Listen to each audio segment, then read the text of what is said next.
Order! Order! You are an incorrigible delinquent at times. Behave yourself, man!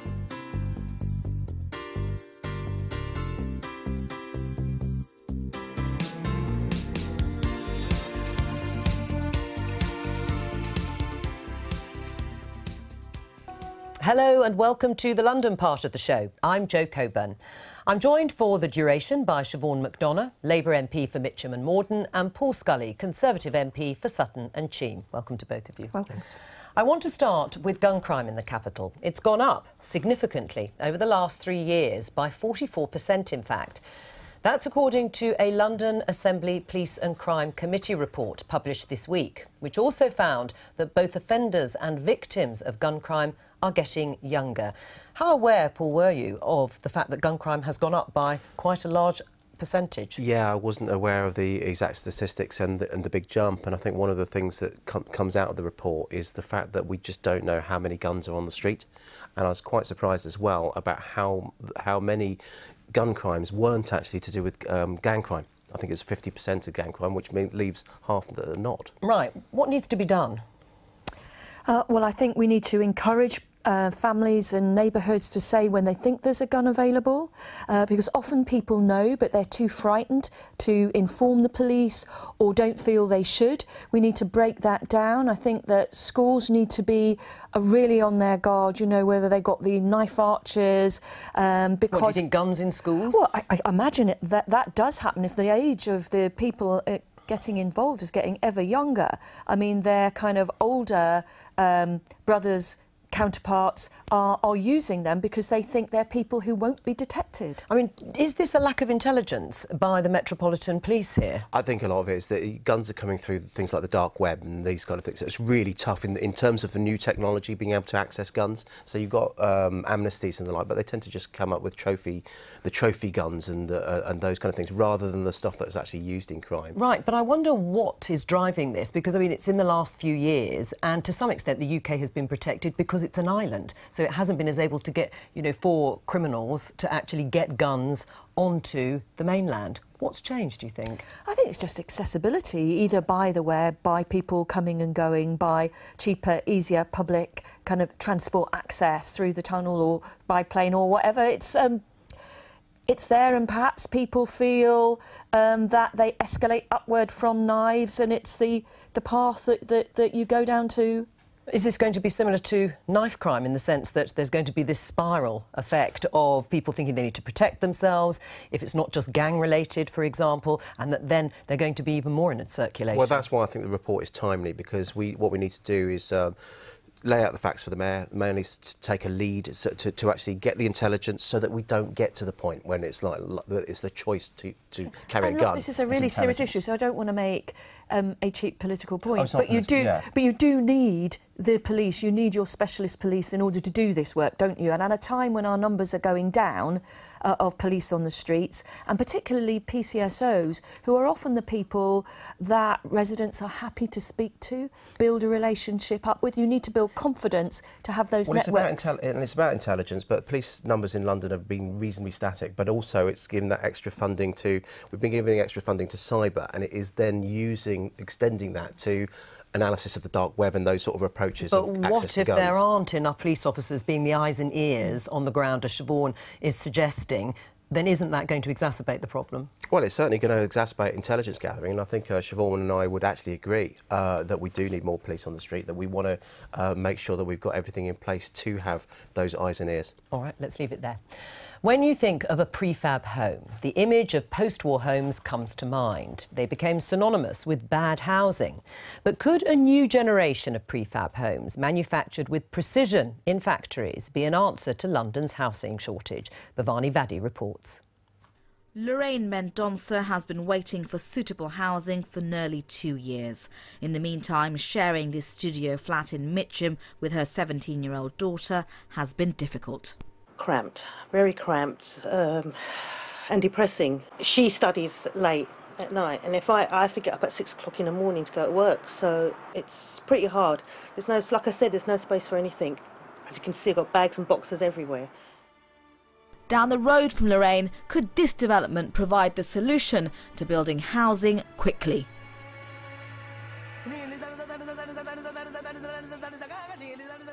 The 37 flats at the Y Cube were built in a factory, transported to the site by lorry and lifted into position. The process took 5 months, about half the time of traditional methods, and was 25% cheaper, costing £63,000 per flat. In a new departure for the YMCA, they've built these homes on land bought from Merton Council, and as part of that transaction, half of the residents come from the council's housing waiting list and the other half from the charity's hostels. In terms of quality of build and the living experience, infinitely better than probably most things that are out there. It'd be great if we could scale these up. For just over £2 million, you can deliver 36 homes very, very quickly for people, so it's a fantastic affordable solution. We would love to roll out more of these. We'd love more London boroughs to do these. Both Lorraine and the Y Cube residents live in the borough of Merton. There are around 9,000 families currently on its housing register. So you need to show some leadership in your borough to get those factory-built homes built, don't you? So people aren't in cramped conditions. As a local authority, we're showing leadership to build properties to make sure people aren't in cramped conditions. We're the first borough to have the Y Cubes. We're meeting the modular housing industry very soon to see how we can work with them. But we do need government to help us. And the best way they can help us is to allow us to borrow to build. Some housing analysts predict that 2018 could be the year that the modern version of the prefab home really takes off, and not just at affordable housing developments like this one in Mitcham. Factory-built flats are already available to buy across London. The developers of these ones, Pocket Homes, have received £25 million investment from the Mayor to deliver 1,000 affordable homes, a third of which will be factory-built. A report from the London Assembly concluded that this type of technology could be the answer to London's housing crisis. We need the Mayor to start working the market and making sure that that market develops. There's certainly a demand. All we need now is for the Mayor to pull his finger out and start taking action. We need the main programmes of housing in London to incorporate modular housing. Otherwise, we're going to be waiting too long for those homes to come online. He's given us a lot of good words, but what he's not done is produced any targets for the number of modular homes being built. The Mayor says he's promoting factory-built homes by investing some of the £3 billion he secured from government to build affordable housing. The Mayor has targets for how many affordable homes he's going to support the building of, and that's a really crucial target for us. We want to see those affordable homes built. Modular construction, off-site construction has a key role to play in supporting those targets. There are concerns that savings developers may make on the construction costs of prefab housing won't be passed on to home buyers. But they can be built on awkward brownfield sites, are faster to manufacture and could be cheaper. So, what's the delay? Well, I'm joined by Sir Steve Bullock, Mayor for Lewisham, and the Executive Member for Housing for London Councils, the cross-party body that represents all of London's local authorities. Welcome to the programme. I'll come to you in just a moment. Siobhan, you are a fan of absolutely. These sorts of housing. Do you think the Mayor's actually doing enough? I'm sure the Mayor is doing enough. I think we're just before the whole thing is going to burst. What we know is that we need properties and we need them quickly and we need them to be cheap and able for people to actually live in them. Right. Y Cube has shown us the way. It's up to councils, it's up to the Mayor, it's up to the health service to say, could we use that piece of land for housing? And if the answer is yes, get those prefabs in. Right, but we've just heard criticism in that film saying that actually Sadiq Khan hasn't set targets for building the number of factory-built houses to stimulate the market. Why not?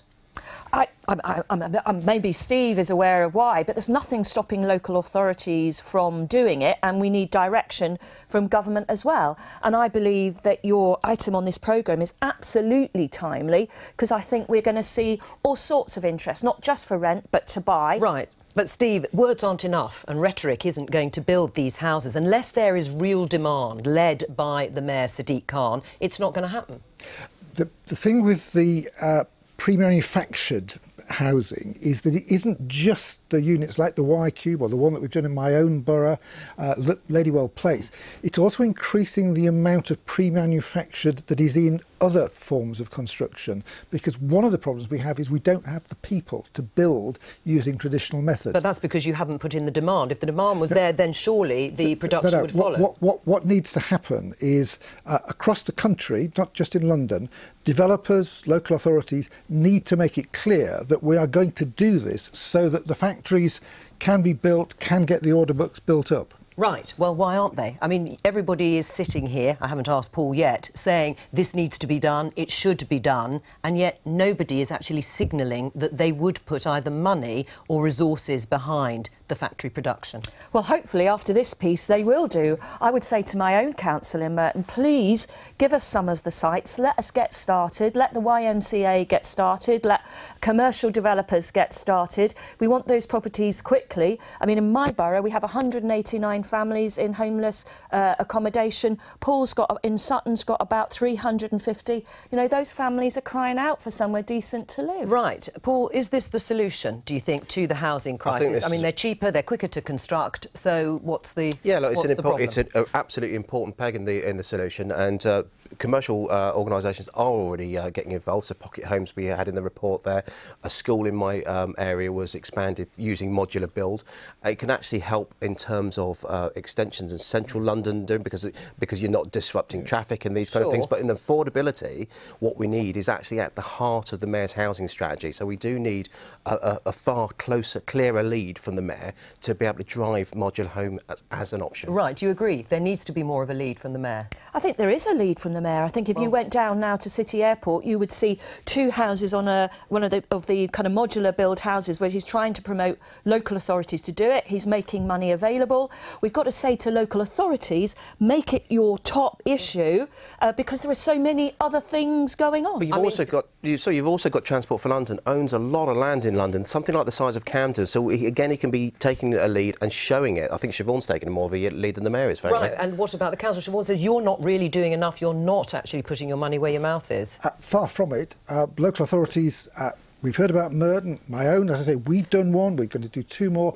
Also, the London boroughs are working together because doing this at scale is going to be really important so that we can place orders for London as a whole that lets us get the manufacturing. Why not commit to a certain number? Why not say we are going to be bold and we're going to build hundreds of thousands of these homes?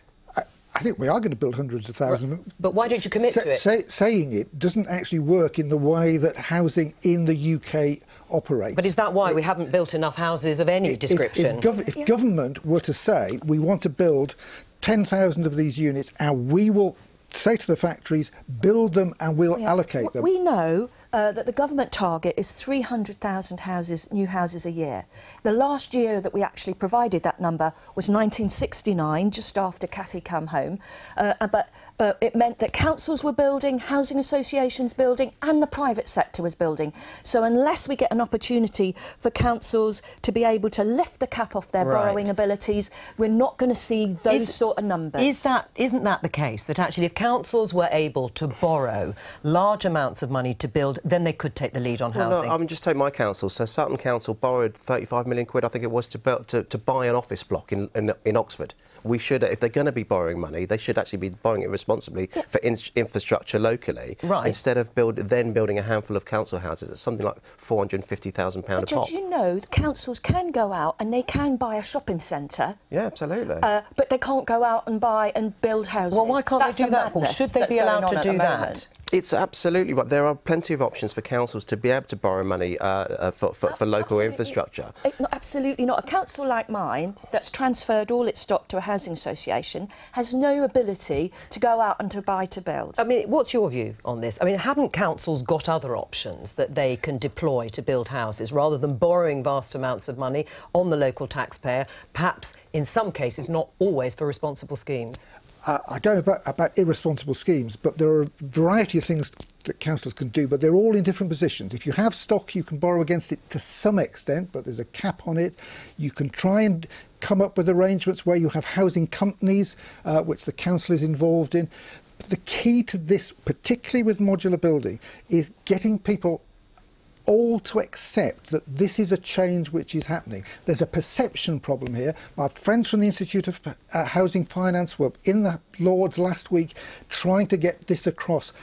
we all have to say this is the way we're going to do it in the future. Right. At the moment, we're not quite there. Yeah, but somebody's got to say it first. Yeah, but you're talking about large amounts of money, but we're saying this isn't large amounts of money. But councils are spending a huge amount of money, leaving people in temporary accommodation for years at end. So the money is currently being spent badly, and we want an opportunity for the money to be spent well in decent payments. And that's about local priorities. That's about making sure that our residents are calling out the councils to say, look, invest in our own areas, don't go investing in Oxford, don't go looking at shopping centres in Reading and these sort of things. Is prefab housing, though, really a long-term solution? Isn't this another short-term solution for the sort of housing that's actually needed? Well, clearly you don't want to be, you want to make sure they're of quality, you don't want the slums of the future, but actually the prefabs now, with the modular builds, are actually in many ways better because of the precision that you can make them in a factory. Absolutely. They're fantastic. I've been inside them. How long would you say they'd last? Minimum 60 years. My guess is a lot longer. OK, so, I mean, it is then fairly long-term or medium to long-term. I've met developers who believe they've got 120 years in their houses, they're mortgageable, that people will want to buy them in the future. They can, after the foundations are built, they can actually construct 10 houses a day. Right, what would you like to see Sadiq Khan do, first of all, in this? Set a target that 50% of new housing in London is either modular or as pre-manufactured. And if he did that, what would you do? What would the response be from London councils? London councils, where they're in control, will step up the amount they're doing, but we'll need the developers to do it too. Right. Would you like to see a cap lifted, that councils would have more freedom to spend the money on the sort of local provisions that you talked about? If we can just make sure that they're actually spending money and investing in their local area, that's far better than investing. Shouldn't you allow councils to make the decisions themselves? Well, they should be making the decisions themselves, and as I say, there is scope for borrowing money, but actually it doesn't necessarily need to be the council themselves that are borrowing money and building everything. They need to be unlocking other developers and other options. Finally. What I would like, Joe, is I would like the government to require that every council, every NHS trust, every public body is required to say that the first use of the sites they have is for housing. All right, we'll have to leave it there. Thank you very much. Thank you. Now, London has its own mayor, its own budget and a minister for London as well. But is that enough to deal with the problems and policy questions facing the capital when so many of these affect people beyond London's official boundaries? The Mayor hosted his wider South East summit this week, meeting council leaders from outside London to see how they could work together. Separately, a new report by the Centre for London called on politicians to rethink the capital's borders and how policy is made throughout London and the South East. They say the housing shortage needs to be dealt with by building housing outside London, supported by greater integration of rail across the South East. They're calling it the Southern Super Hub. Joining me, Richard Brown from the think tank behind the report Centre for London. Who actually benefits from some of the things that you are recommending here? Well, I think everyone across the London, the South East and the East of England should benefit. Right. London no longer just operates as a simple single city. About 16% of its workers come in every day. It's umbilically connected to towns and cities across the South East and East of England. But the planning for where the workplaces go, where the houses go, isn't really joined up. These places are still operating like three completely different regions, three completely different areas. So what are you suggesting should happen? Well, there's been progress actually in recent years. I mean, for around the first 15 years of the mayoralty, there was this idea that London would very much consume its own smoke. It would accommodate all the growth within the city boundaries.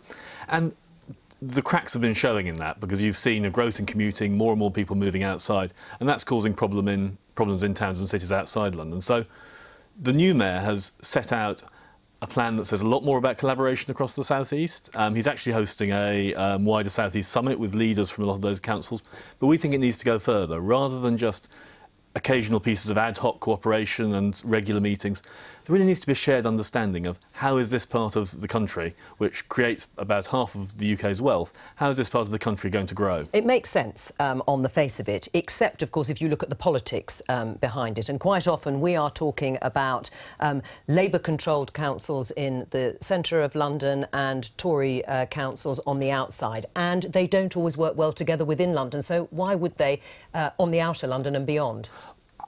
I think there are obviously political difficulties, and those have been exacerbated by the way some of this debate has operated in recent years, with sometimes accusations that London's dumping growth, dumping people on those councils outside. But actually, on big infrastructure issues, on big housing issues, on big economic issues, there may not be as much between them as the party politics would suggest. Right. Are there examples of where it could work, then? Well, there's been positive discussions around Crossrail 2 with some of the councils outside London. I mean, that's been much more of a joined-up process than the first Crossrail was. The only thing is, another layer of government bureaucracy could come knocking if you are going to start to put the GLA and councils outside of London together. I think it needs to be a reasonably, what's the right word, light-of-foot partnership rather than a big bureaucratic blunderbuss. You don't need to think about institutions. I think the first thing to think about is about getting a shared understanding of the challenges, getting a shared agenda for action. Then, if you need to think about institutions, you can do that afterwards. It's a mistake to start off with a new organisation and move from there. Should London's official borders be expanded? I don't think so at this stage, but I think I would absolutely agree that we need to have closer collaboration. I've got a little bit of the green belt in our borough, so you're suddenly out into fields, you're suddenly out into a different character in the Surrey countryside, but that's the same as you exactly said about inner and outer London, so you've got to make sure those relationships work, and then you've got to bring different groups of people with you. I mean, rail is an obvious example. Right, but housing and transport, I mean, you're saying there should be collaboration, so why did the government put paid to the kind of cooperation Richard is calling for? Well, I think, again, if you go back to rail, I think one of the things when we're looking at Southern's franchise being renewed, for example, or that franchise being renewed, not necessarily with Southern, definitely not with Southern, but we need to make sure that the Mayor has more of a say in that, but that's not to dictate terms or be seen to dictate terms to people in Surrey, Suffolk and Sussex and Kent. Isn't that the worry, that in the end, the big smoke, London will consume those outer boroughs for their own ends? Oh, gosh, there's constantly this row, you know, what does London do? London's too big for its boots. But the truth is, London is a great driver of our economic success as a country, and we desperately need better housing and we need better public transport. And actually, I think that local councils work across boundary quite well in terms of the tram that we have in Mitcham. We worked with Croydon when it was Conservative, we've worked with Sutton when it's Conservative and Liberal Democrat. People want better for their city and for their region, and that will be the driver of them working together. Right, but politics does get in the way. I mean, that was clearly demonstrated in a letter that was leaked by the former Transport Secretary, Chris Grayling, who said he didn't want to see more power, certainly for the railways, being handed to a Labour mayor. Well, I think that's a really sad thing, wasn't it? Because I think the Mayor would do a great job at running suburban railways. And can I suggest a cross-party initiative? I'm doing a backbench debate on poverty for children in London. Will you sign it? You're moving off. You're moving off. I'm just trying to... How helpful was that? No, actually, I think what he was saying is that the problem with the Mayor is the risk that he's speaking to his target audience, his Zone 1 target audience. And that's an issue for outer London. I mean, Sutton, as I say, in terms of transport, in terms of inter-London, is we don't get the attention that we deserve from the Mayor, and that's going to be exacerbated for people in Surrey, Kent and Sussex. And we're going to have to end it there because that's all we have time for. Thank you to you, Richard Brown, and to you two for being our guests today.